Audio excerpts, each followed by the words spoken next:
Hello everyone, welcome back to my new vlog. कैसे हो आप सभी? आशा करती हूँ कि आप बहुत बहुत अच्छे होंगे। और आपको मैंने जो जयमाला का वीडियो वो शेयर किया था, एंड उसके बाद यहाँ पर जो कन्यादान है वो भी हो गया था। तो फेरों की बारी है, तो मैं वीडियो ना छोटे छोटे बना रही हूँ, ज़्यादा बड़े बड़े वीडियो नहीं बना रही हूँ। तो छोटे छोटे पार्ट में आपको वीडियो शेयर कर रही हूँ। तो यहाँ पे है फेरों का बारी। तो सब मतलब जो गौतम और तनु दोनों नीचे आ गए थे, हम लोग भी सब नीचे आ गए थे। तो यहाँ पे जो फेरों का प्रोसेस होता है, पंडित जी पूजा वगैरह करते हैं, वो हो रहा है यहाँ पर। और सभी लोग नीचे आ गए थे। और सुबह के शायद से 6 बज रहे हैं, क्योंकि फेरों का लगन उसी टाइम का था। किसी का 4 बजे का होता है, किसी के 3 बजे का। तो यहाँ लगन 6 बजे का था। और रात को बहुत ज़्यादा बारिश हुई, बहुत ज़्यादा। और सुबह के टाइम पे ना मतलब इस टाइम हल्की हल्की हो गई थी बारिश। और यहाँ जैसे फेरे स्टार्ट होते मैं चली गई थी घर अपने, क्योंकि मेरी बेटी रात भर अकेली थी, मतलब दादी के साथ थी। मैं यहीं पर थी जहाँ फेरे हो रहे थे ना, भाई के वहीं पर थी। तो मेरी बेटी मतलब सो रही थी, लेकिन मैं बीच में एक बार देखने गई थी उसको। और अभी सुबह के टाइम पे वो उठ गई थी, तो मम्मी ने फिर मुझे बुला लिया था, तो मैं चली गई थी घर। और यहाँ पे दीदी लोग जो हैं वो शूट कर रहे हैं वीडियो, मेरी बहन रो रहे हैं, उन्होंने किया है यहाँ वीडियो शूट। तो यहाँ पे फेरे हो रहे हैं। तो फर्स्ट फेरा स्टार्ट हो गया है। तो शायद से 7 फेरे होते हैं, तो 4 लड़के के 3 लड़की के होते हैं आई थिंक, या 4 लड़की के 3 लड़के के, ऐसे ऐसे कुछ होता है, मुझे अभी इतना याद नहीं आ रहा है। तो ऐसे कुछ होते हैं। तो फर्स्ट फेरा है, तो यहाँ पे जैसे खील को सुप्पे में लेके ऐसे छिटकते हुए चलते हैं, और लड़के का हाथ सर पे रहता है, कंधे पे और सर पे। तो इस टाइप से ही होते हैं, मतलब जितना मैंने देखा है अपनी शादी में भी और औरों की शादी में भी। तो यहाँ पे जो पंडित जी हैं वो जो फेरों के वचन होते हैं जो लड़के देता है, वो वाला प्रोसेस चल रहा है यहाँ पे। तो मैंने यहाँ पे ना वॉइस ओवर कर रखा है, क्योंकि पंडित जी की आवाज़ इतनी क्लियर नहीं आ रही थी, लेकिन दीदी लोग सुन रहे थे, मतलब हम लोग सुन रहे थे। तो यहाँ पे जो वचन देता है लड़का, वो मतलब खील से वो करता है, फिर वो फेरे लेते हैं। तो वही सब चल रहा है यहाँ पे। तो यहाँ पे जो पंडित जी हैं, तनु की साइड वाले पंडित जी होते हैं ना, एक पंडित जी लड़के की साइड के होते हैं, एक लड़की की साइड के होते हैं। तो जो फेरे करवाते हैं वो लड़की वाले पंडित ही कराते हैं। तो पंडित जी ना मतलब इतना क्लियरली बता रहे थे ना, बहुत अच्छा लग रहा सुन के। मतलब अपनी शादी में तो मैंने सुना ही था, लेकिन मतलब दोबारा से उसको सुन रहे थे तो बड़ा अच्छा सा लग रहा था सुन के। फिर आजकल के बारे में बता रहे थे कि लोग मतलब कितने फैशनेबल हो गए हैं, शॉर्टकट करते हैं, ये वो सोना वो बता रहे थे। और संस्कृत में होता है ये, तो उसका मीनिंग भी बता रहे थे वो हिंदी में। मतलब संस्कृत में पहले पढ़ रहे थे, फिर उसको हिंदी में भी बता रहे थे कि वचन का मतलब हिंदी में क्या होता है। तो वो बता रहे थे। तो जो नए जोड़े, इनको तो ज़्यादा सुनना ही चाहिए, क्योंकि गृहस्थ जीवन में ये अब एंटर कर रहे हैं ना, इसलिए। और हम लोगों ने तो सुन ही चुके हैं हम लोग, और हमारी तो जो गृहस्थ जीवन है स्टार्ट हो चुका है, तो इनको सुना रहे थे। और यहाँ पे जो ये शायद तो तनु का भाई है, चाचा का लड़का है, जो मौसी का मुझे नहीं पता है। तो यहाँ पे वो ना वो 7 जो दिए रखे जाते हैं उनको पैरों से वो करते हैं ना, वो उसकी तैयारी कर रहे थे यहाँ पे। और इधर फेरे लिए हुए जा रहे थे।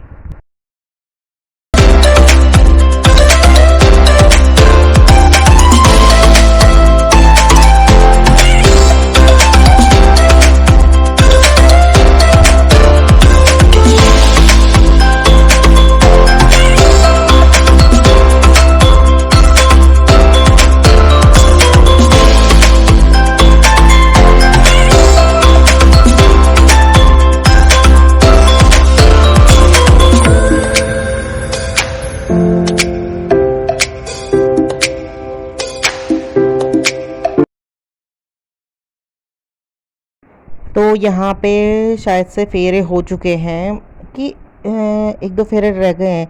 उससे पहले ये होता है शायद से, मुझे ध्यान नहीं आ रहा है, आपको पता होगा तो बताना। तो यहाँ पे जो 7 दिए भी तनु के भाई ने लगाए थे यहाँ पे, तो रुई वाले दिए, तो उनको पंडित जी जो हैं वो जला रहे हैं।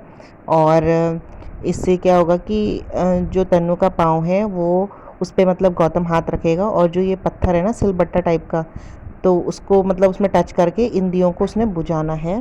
तो हमारे यहाँ क्या होता है कि जैसे सिलबट्टा जो होता है वो होता है, और बट्टा होता है, उससे ये इसको बुझाते हैं। पर यहाँ पे वेडिंग पॉइंट में कहाँ सिलबट्टा होगा, तो उन्होंने ये पत्थर का टुकड़ा रखा है, इसी से जो ये विधि होगी कंप्लीट होगी। तो आप देखिए इसको। और हाँ, एक दिया मतलब ये 7 दिए होते हैं, इनको मतलब 6 बुझाने हैं, और एक जो दिया बचेगा उसको ये यहाँ पे ना पूजा में रखेंगे। तो ऐसे ही होता है। देखिए, आप देखिए, ये गौतम ने उसको टच कर दिया है, और लड़की का मतलब पाँव उस पत्थर पे होना चाहिए, और इसको आगे आगे धीरे धीरे बढ़ाएंगे, और ये दिए को बुझा के एक दिया जो बचेगा उसको रखेंगे पूजा में।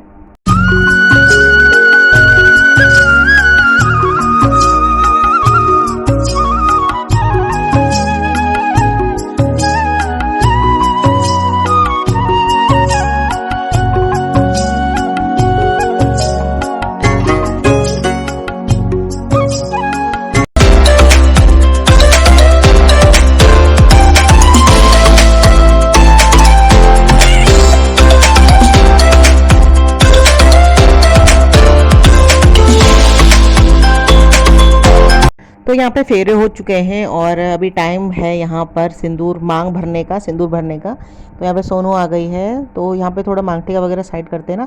तो यहाँ पे पंडित जी कुछ बात बता रहे थे, आप सुनिए। बड़ी होती है ना, तो मांग छोटी क्यों लगा रहे हैं? बड़ी बड़ी होनी चाहिए मांग भी। तो मांग इतनी बड़ी मांग है, उतनी बड़ी पति की आयु। जब सीता माता ने एक बार मांग करी थी ना ऐसे, तो हनुमान जी ने बोला कि भाई ये क्या है? सीता माता ने कहा कि मेरे स्वामी। तो फ्रेंड्स सुन लिया आपने, पंडित जी बोल रहे हैं कि मांग बड़ी भरनी चाहिए, इससे पति की आयु जो होती लंबी होती है। तो मांग यहाँ पे भर दी गई है और यहाँ पे अभी गौतम पहना रहा है मंगलसूत्र। तो मांग भरने के बाद मंगलसूत्र पहनाया जाता है। तो ये रस्म भी अब हो गई है कंप्लीट। और आप दोनों जोड़े को बहुत बहुत ज़्यादा शुभकामनाएं दीजिएगा, ताकि वो अपने आगे जो गृहस्थ जीवन है उसको बहुत अच्छे से इंजॉय से आगे मतलब अच्छे से चल सके। आज मैं आपका सुरक्षा कवच खोल रही हूँ, क्योंकि आज की सुरक्षा मैं करूँगी। इधर से बोलेंगे हाँ? आपका कंगना मैं खोल रहा हूँ, आपका सुरक्षा कवच मैं खोल रहा हूँ, क्योंकि आज से आपकी सुरक्षा का विकास मेरा।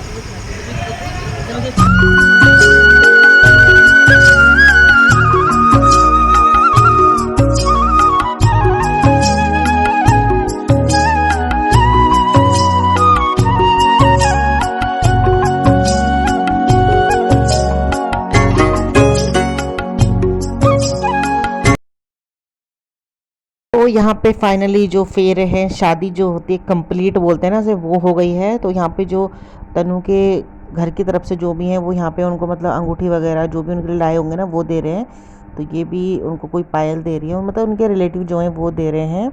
और फिर उनकी मौसी आई हैं, वो मतलब दोनों को माला सॉरी चेन चेन पहना रहे हैं। तो ऐसे मतलब जो जो घर के लोग लाए रहते हैं मतलब चीज़ें ना, वो यहाँ पे पहना रहे हैं तनु को। तो बस शादी हो गई संपन्न। यहाँ पे मौसा जी लोग जो हैं, पंडित जी और ये सब आशीर्वाद दे रहे हैं, तो आप भी आशीर्वाद दीजिएगा। और आज के ब्लॉग बस यहीं पर एंड करती हूँ। आई होप कि आपको ये जो मेरे भाई की शादी के ब्लॉग्स थे बहुत बहुत ज़्यादा पसंद आए हैं। आपने बहुत ज़्यादा प्यार दिया है, बहुत ज़्यादा कमेंट भी किए हैं। तो मिलूँगी नेक्स्ट वीडियो में, तब तक के लिए बाय बाय, टेक केयर।